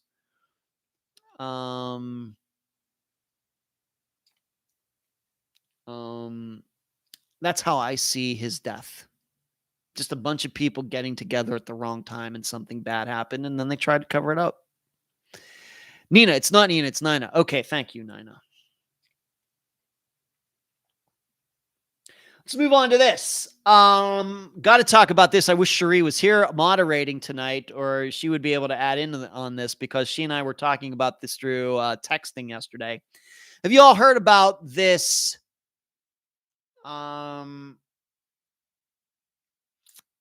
The death of this man, woman, and their child and their dog in California, in Mariposa, California, in the Sierra National Forest. I'm sure some of you have. They went hiking in the Sierra National Forest, and they were found deceased, all next to each other. But there were no signs of violence. And the idea has come up that there was some sort of toxic algae bloom that affected them. So they're walking through this forest. They don't realize that there's some sort of algae that's being released. And slowly, as they walk, they're getting overcome to the point that they collapse. Maybe a little bit like carbon monoxide poisoning. You know, you don't realize that you're getting poisoned until it's too late. Of course, we know people use that to commit suicide, but there have been people who have been overcome by carbon monoxide who are not trying to die. Carbon monoxide is odorless. You can't tell. It's how Charlotte's asking me, when did that happen? Very recently. The names are John Garish, Gerrish, Ellen Chung, Chung. They had a 1-year-old child and their dog, all dead. Right there together. And so scientists are looking into the possibility that there was some sort of toxic algae thing going on. This, I guess, is a real thing. But for it to kill humans, from what I'm reading, is very, very, very, very, very, very rare. And but they're looking at it. And I think what's interesting is that although they are doing autopsies on all of them, they're really concentrating on the dog. I think for some reason they think that doing an autopsy on the dog will be more helpful than is going to tell more than on the humans, probably because if this was some sort of poisoning on, like they all went out there and they poisoned themselves, some sort of ritual, cult ritual or something, would they really do it to their dog? And so they're really even going to do an autopsy on the dog to see what could have killed it. Now, I will tell you, in talking to Cherie, and once again, I wish she was here tonight, we could talk about this. I actually brought up the idea of lightning. That we know that lightning kills people, but it just doesn't kill people who happen to be at golf tournaments at the wrong time, or people who actually work out in nature like a forest ranger or something and get struck. That's how we usually think about it. But I know here in Florida, having lived here for almost 10 years now, that it seems like lightning can come out of nowhere. Even if it's not raining, yes, it may be overcast. Maybe it looks like a storm starting to brew. And then all of a sudden, boom, out of nowhere. You don't know how many times I've seen this and heard it. Not raining anywhere. Just boom, there's a lightning strike. And what I would think is that it's possible, and the lightning would not have to hit them to kill them. It's enough for the lightning just to hit the ground near them, especially if they're standing in water, if they're on a trail or something. That would be enough to kill all of them. The lightning would not have to necessarily strike them directly as if they are lightning rods. This is what's come to my mind. Now, what I don't know is what kind of telltale signs would that leave an indirect lightning strike? We know if it was a direct lightning strike, we know there would be all sorts of signs. But if it was indirect, then I wonder. I just don't know enough about it. To me, that sounds more plausible than a toxic algae bloom, poisonous gas out in the forest somewhere. It seems to me that if this was a thing, more people would hear about way more people dying of this because we have tons of people hiking all over the United States all the time.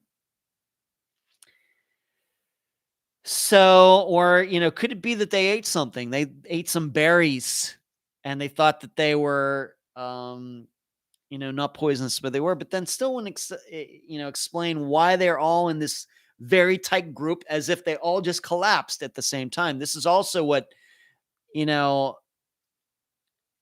puts a big doubt in my mind about a toxic algae bloom. Would they all just die at the same time for something like that?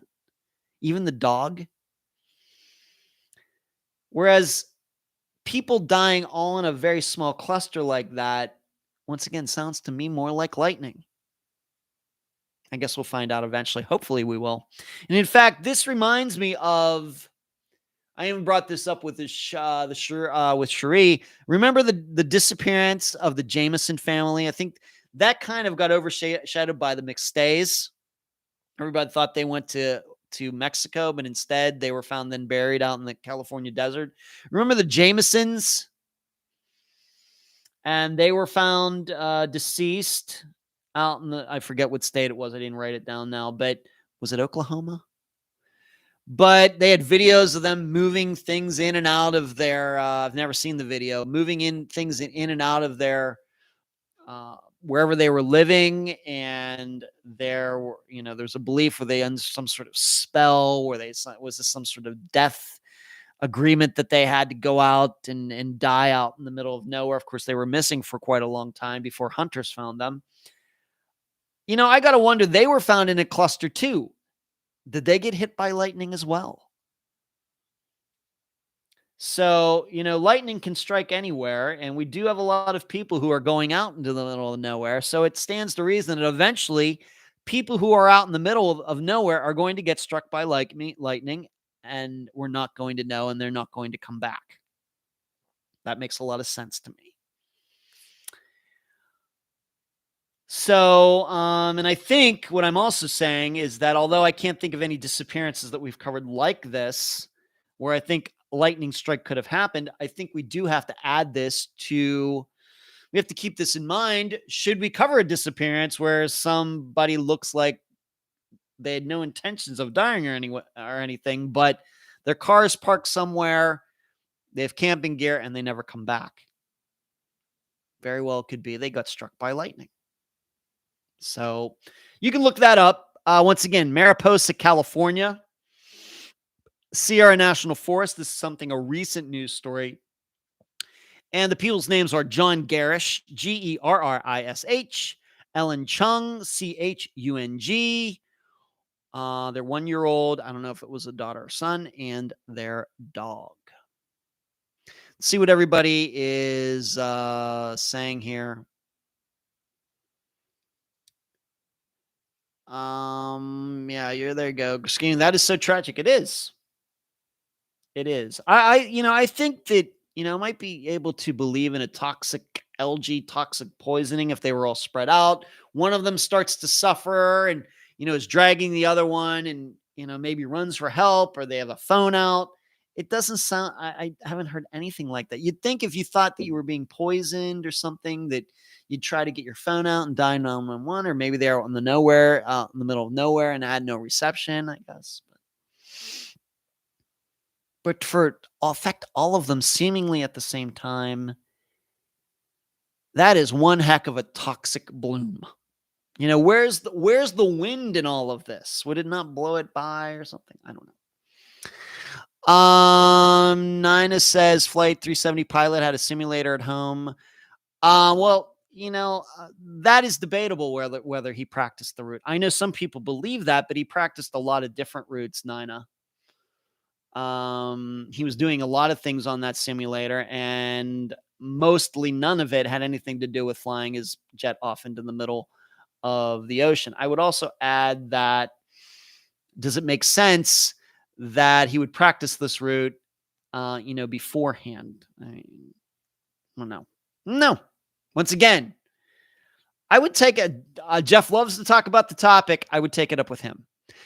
So, yeah, beautiful family soul. Charlotte, could they have taken poison in a group suicide? They could have. I don't know what their personal belief system was about the world or anything, Charlotte. It's conceivable. But, killing the 1-year-old, killing the dog. Maybe. I hope it's not that. I mean, they're dead. There's nothing we can do about it now. I'm hoping it's not that. I'm hoping that it is this bloom, as strange as I find that to be. I am hoping it was a lightning strike. Certainly hope it wasn't these parents, killing their 1-year-old and their dog. If they wanted to do that, just drop the 1-year-old off at a hospital, give the dog to a kennel. They want to kill themselves. I don't know what we can do to stop that. But come on. Jeez. Screaming says Jameson was another odd case. Yeah, it is. Yeah, it is. Jameson's, yeah. Becky, they've had problems with toxic algae bloom at Lake Travis, Texas, made dogs sick or die. Okay, Becky. I've read it's a thing. I guess what I'm saying is this just, the way I read about it is that they have blooms, but for it to kill humans and no, just not that common, but maybe. I was right. Oklahoma, Jasmine. I got that right. The Jamesons were in Oklahoma. Just don't know how I remember these things. Screaming said their dog lived and was found in their truck. Yeah, the Jamesons' dog was found alive. That's right. It was found and hadn't been fed. Thank you for screaming. But their child or children and the parents were eventually all found dead. But yes, the dog was left in the truck. And that, of course, then the thing is, well, what kind of family goes out to go hiking and leaves their dog in the truck? Really, when you take the dog, that means the dog's going along. Of course, we know dogs love to go hiking. So why leave the dog in the truck? Charlotte says they had toxic algae at St. Mary's Lake, not far from here, where dogs died from the algae. Once again, we're talking about dogs. I'd like to know what kind of dogs they were. I think it would matter if it was a little dog or a big dog. And, the thing about dogs also is that, what are they drinking? Where are they putting their noses? What are they licking? We as humans don't do that type of stuff. And I think that probably would make dogs more susceptible to it. But I'm still not sure how this factors into the humans dying. Dogs, as we know, very unfortunate. Dogs get into all sorts of things they shouldn't get into that get themselves in trouble. Rat poison and everything else. So I can understand that. Just the humans, once again, you'd think that, something would be done. I just don't know. I'm just not sure how quickly these blooms work. A dog doesn't understand these things, doesn't understand that there are poisons out there, doesn't know that, asphyxiation and poison, all of that stuff. Dogs don't know any about that stuff. Humans do. And so it seems to me if, one of these adults started feeling something, hey, I'm feeling a little lightheaded. Man, I smell something. Man, I taste something. Something doesn't feel right. That they would automatically get out of the area as fast as possible. Now, they might not totally understand everything that's going on, but you'd think it would say, we got to get back to the car. It just seems like they died right there on the spot. Okay. Marlene, I believe I read there were signs posted on the trail warning of the toxic situation. Yeah, there are signs, but I don't know if anybody thought it was lethal to humans. If they thought it was lethal to humans, I think that just would have been barred. They would have closed the whole thing down and taped it off. And, so I guess we're going to find out if this is really a thing or not eventually. Charlotte, they had posted all around the lake not to swim in the lake or let pets go near the water. Okay. Okay. Interesting story. We'll keep. They're doing autopsies. It sounds to me like we should know the answer to it fairly quickly. I'm guessing that if there was a toxic algae bloom, there will be telltale signs of it in their lungs, in their bloodstream. So I guess we'll see. I just don't know how quickly that could kill somebody. Even carbon monoxide takes a while. Now I will say hypoxia, like if a plane loses pressurization, like what happened to the golfer Payne Stewart on the private jet back in 1999, now that can happen very, very quickly. There's a leak in the plane, and before you know it, everybody's passing out. And of course, we know all the people on that plane got killed. I cannot believe this is like that. I don't think that is this algae bloom sucking up all the oxygen that a person can breathe? Don't know. Linda says, are lightning strikes recorded by National Weather Service? They are. I know we record them here in Florida. In fact, I know last week when we were playing, one of the guys on his phone had a chart of all the lightning strikes going on while we were playing. So that is certainly something that exists. Maybe somebody's checked that.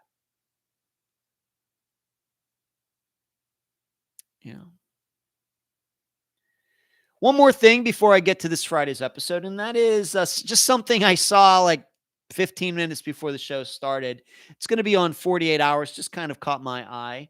The Circleville Letters from Circleville, Ohio.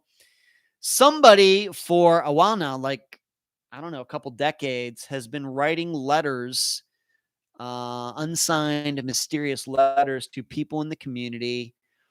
Very nasty, trollish letters about how they're not living good lives and everything. And primarily, a lot of these letters were being sent to the superintendent of the school district and a bus driver who was a female, alleging that the two had an affair or something like that. And this kept going on, and authorities trying to figure out who did it. And then in the preview that I saw, the bus driver was in a bus and then was driving along out in this country road and saw this sign that said something really bad about her daughter, like as if this person knew that this bus driver is going to be there. Woman gets out, tries to take the sign down. Well, here it's booby trapped. She did not get hurt, but authorities collected this booby trap. There was a gun in there, and it was connected to this guy, and he was eventually tried and convicted of attempted murder. But the whole time he's saying, I had nothing to do with this. Nothing at all. And the main point is, even though he was found guilty and sent to jail, the letters continued. And so that is going to be the next episode of 48 Hours. I don't know if I'm going to get to watch it or not, but allegedly in this 48 Hours episode, they are going to reveal who was writing these letters and who was doing this, allegedly. We know how they love to hype these things up and then they don't follow through. So we'll see. It was just something that caught my eye.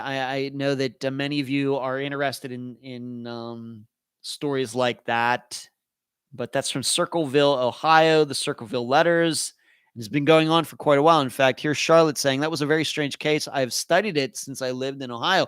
And Charlotte, it's been going on for quite a long time. Mysterious letters, kind of like a person who seems to know everything that's going on, seems to know the private lives of all these people and saying, you shouldn't be doing this, you shouldn't be doing that. This also reminds me, maybe some of you remember this as well. I forget where this was. Was it in New York? I think it was in New York. That these people who bought this house, and the whole time they were there, they kept getting these mysterious letters. Couldn't figure out who it was. Kind of reminds me of that. I forget. As soon as they bought the house, I think it was anybody who owned that house kept getting these letters. It wasn't directed at any particular person. It was just directed at anybody who lived in that house. Kind of reminds me of that. I don't know if that's still going on or not, but even in that, I don't think they've ever been able to prove who wrote those letters either. I don't know if that's going on. So the Circleville Letters, maybe you want to check that out in the next 48 hours episode.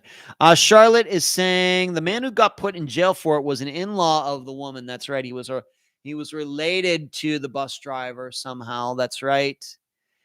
And Charlotte says they had a camera in it spying on the people.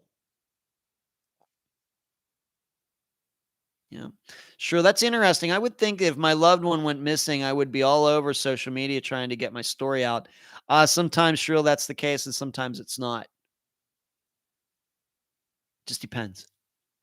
We don't talk about it too much because I'm not here to make waves, but a lot of times the guest that you are hearing on the program from a family, sometimes is the only person in the entire family that gives a dang.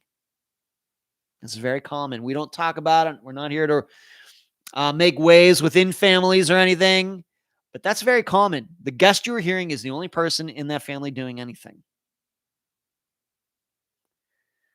Let's move on to this Friday. As I've already been talking about for a few weeks now, it's going to be update episode number 9. I am over halfway in recording it. The tough thing about these update episodes is they are long and I have to do a lot of talking. But I'm working my way through it. It will be completed tomorrow. In fact, I can tell you as soon as I get up tomorrow, I'll be working on it and it will get done. It's going to be a long episode. There are a lot of updates. And it is update episode number 9. I can remember the first one going back to the summer of 2017. And now we are here on number 9. If you don't know this already, I do these update episodes 3 times a year. I do them the last Friday of April, the last Friday of August, and then the last Friday of December, which, of course, is the last Friday of the year. And that's been going that way for a couple years now. It seems like 4 months between these update episodes seems to be about right. It's a long enough time for updates to happen. But there's not so many updates happen that the episode ends up being 10 hours long. It seems like 4 hours is just perfect. And so we're due this Friday, update episode number 9. And then the next one you hear will be the end of December. That would be update episode number 10. Every time I do these update episodes, I wonder why other programs don't do them. I'm under the impression that they do updates, but not quite the way I do them. If something happens in a case, they just mention it. And I do that too on the live show, but I think it's also important for these to be made an episode, because a lot of people who listen to Unfound do not watch this live show, are not Patreon subscribers, aren't in the Facebook group, don't follow the Facebook page. And so the only way to reach them is to include these updates in the actual episodes. And so that's why we just straight out have update episodes. And I think that's unique. That's my impression. I enjoy doing them, but they are long and I have to do a lot of talking. That's probably the part I don't like. I really, trust me, I like the episodes where I'm just asking the questions and letting the guests talk. They're the one person with the knowledge. But these update episodes are very important. I think you deserve to hear it. You want to hear progress that's being made, what's going on in these episodes. And so whether I like talking this much or not, they're going to continue to get done. GS and SD says The Watcher. That's right, The Watcher. Where was that, GS? The Watcher. The Watcher was watching the house. That's the other thing, with the house and sending that, The Watcher. Right. GS, where was that? I thought it was New York, but I'm not sure. Hello. You know what? These are the times I'm going to put you in timeout there, Alberto. And just going to remove you. And this is when I wish Cherie would have signed up. So that is this Friday, update episode number 9. So what did we do tonight? Talked about my building getting hit by lightning, me playing horrible disc golf, George Foreman Grill, Powerball Mega Millions, which is the drawings going on right now, working on my hair, Flight 370. Tomorrow's, don't forget, me and myself and Dr. Telesco tomorrow evening. Season 2, Volume 3, Unfounded now this weekend. 5-year anniversary. Aleah Scheible is home and alive and well. Austin Pevo. Talked about this family dying in the forest. Talked about the Circleville Letters. Took some great questions. Finally, update episode number 9 this Friday. That's all I got. Thank you. Yes, I love what you're doing. Thank you, Shreel. Shreel, is there anyone missing person that you want to interview? Many, Shreel. I would never want to pick anyone particular out, but I'm always ready to talk to anybody, anytime. And we are done for tonight. And thank you for taking part. Thank you for watching. Keep your head on a swivel. And you'll hear me on Friday. Good night.